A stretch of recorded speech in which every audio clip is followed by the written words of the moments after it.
So we go to the start for the final race of the morning, and this is in the King's Cup, which we shall talk more about once we're up and running.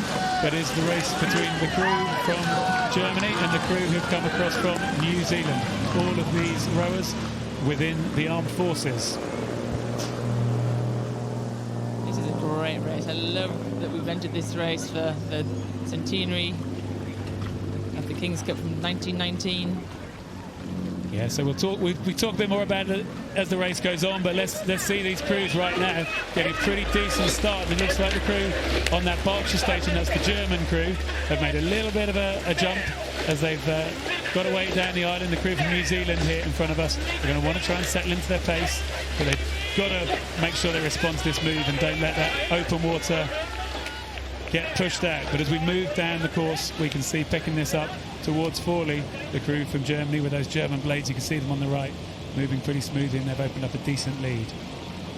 Yeah, and it's an interesting one because some of the members of some of the crews for this event are certainly fairly novice or new to the sport since it got announced it was going to happen. I know for sure the Kiwi team are coached by Rachel Gamble-Flint, who was an ex-international over here in Great Britain, and she's living over there now, helping them out. And they were fairly novice up to a few months ago, so to be here racing down the Henley course, bringing a great race against this German crew, I think they should really soak this up and be pleased with this.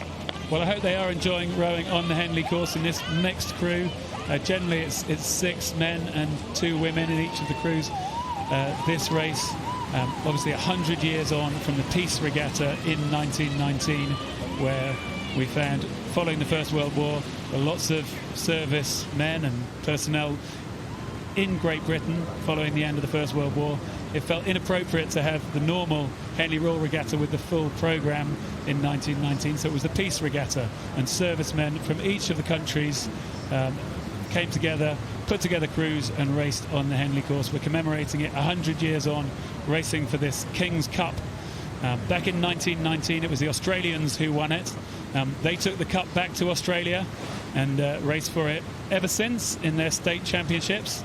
We've got the crew from Germany on the left, the crew from New Zealand on the right.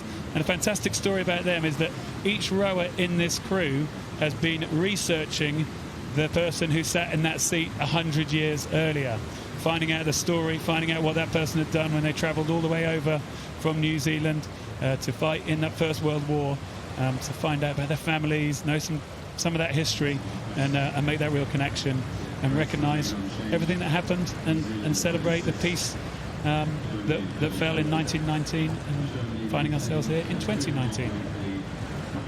Yeah, it's a really incredible story, and I'm sure each one of these servicemen and women have great stories about their time in the armed services, and I'm sure it's a very emotionally charged race to come and do, actually, Greg, and I think they'll be getting big cheers when they come down these enclosures now.